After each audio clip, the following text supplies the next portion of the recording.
What's up, guys? I'm Benji, that was a yugioh. I am your friendly neighborhood Yu-Gi-Oh superhero, and today, guys, you're watching another episode of the Structure Deck Wars. Stick around.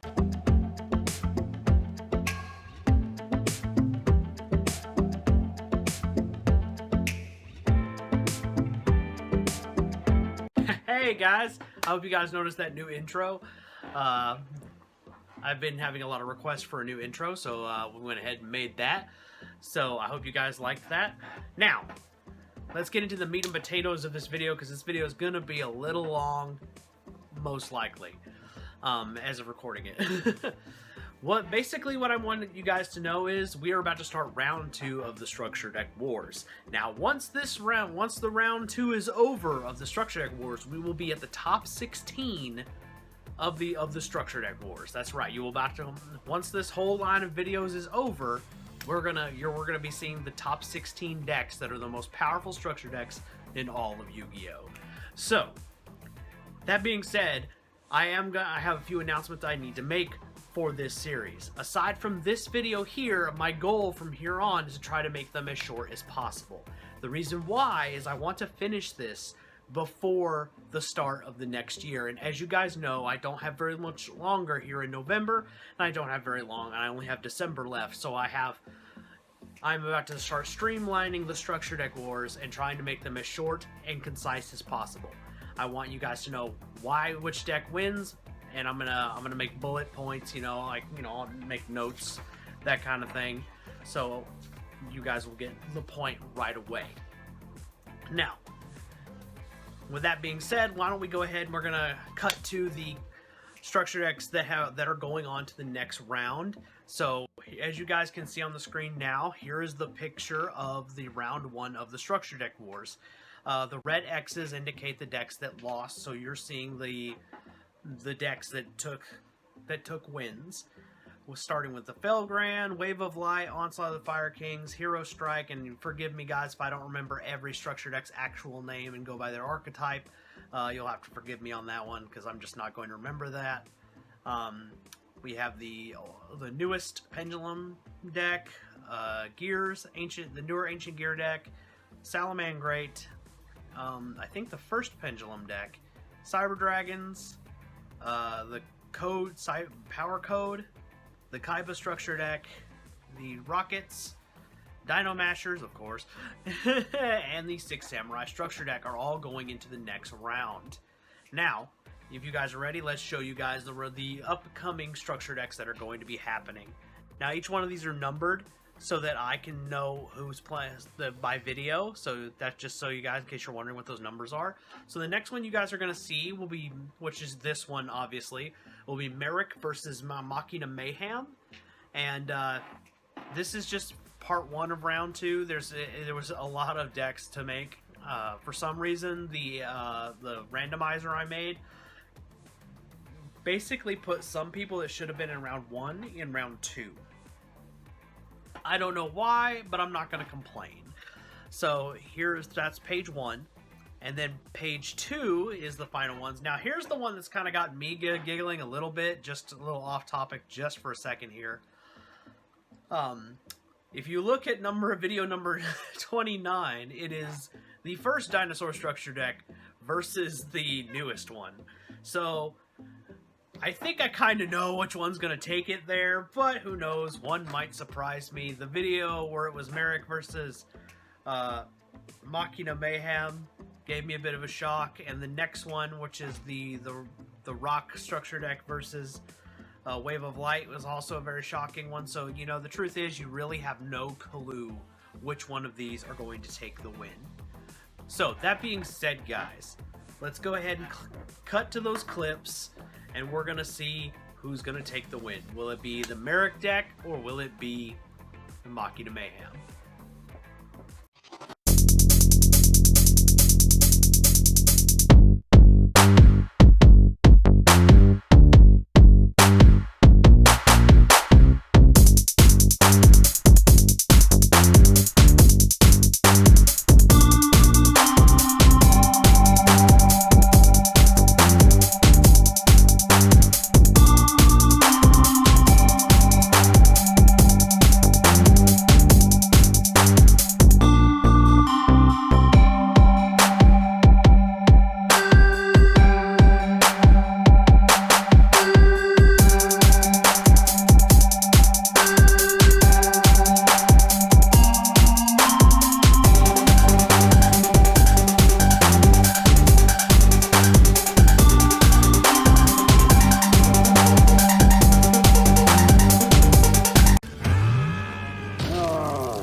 guys, so there you have it. The winner of this particular matchup was the Machina structure deck, which I'm sure the Machina players are like, ha!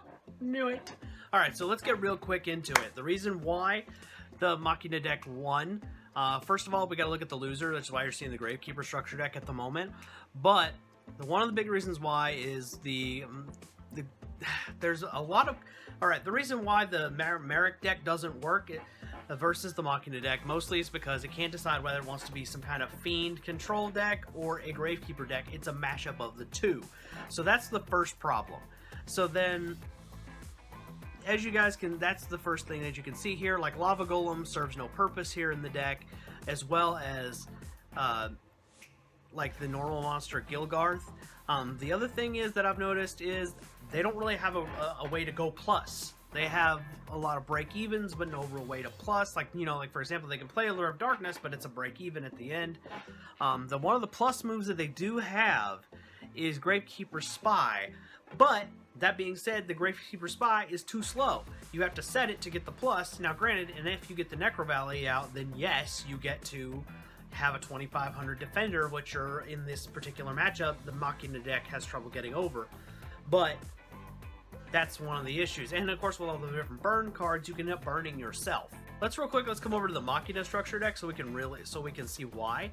Alright, so if we look over at the Machina structure deck, one of the things it has going for it is it has a plus engine with the gadgets. The gadgets give it card after card after card. Right, we also have Scrap Recycler, which kind of is the same thing. Shuffle back cards you have already used and draw cards, so they have a plus engine. And this deck has a card that gave it the absolute advantage. Because the system spat it out enough times. I don't know why, but it is what it is. But the Machina structure deck has Prohibition in its core deck, and since me and my opponent knew what we were playing, because it's a buddy of mine who's playing on the other end, he knew I'd have to play Necro Valley to keep going. Prohibition said no Necro Valley. The Gravekeeper guys never can use most of their a lot of them can't use their effects unless they have Necro Valley out, and some of them don't, and obviously they don't get the power boost. So without the power boost, it was a close fight, guys. It really was. You know what I mean? But that being said, the Machina deck just took it for the win because, here's the thing: it has its boss monster is Machina Fortress, and Machina Fortress has this uncanny ability to ditch itself to summon itself. So, Prohibition plus that equals I don't have to care because I'm going to have the biggest beat stick. So, basically, and if you guys have noticed, I've put like little bullet points here and there to explain why each deck won or lost, just to kind of further the point. But yeah, so going forward, this is going to be the format of the Structure Deck Wars. You may not always get the front part where they're going to be longer, but I hope if you made it this far in the video, I want to say thank you for watching for this long, and I hope you guys will be around for the future ones. So, if you're new here, consider subscribing to the Ben 10,000 yugioh channel. I am your friendly neighborhood Yu-Gi-Oh superhero, and I'll see you guys in the next one. Peace.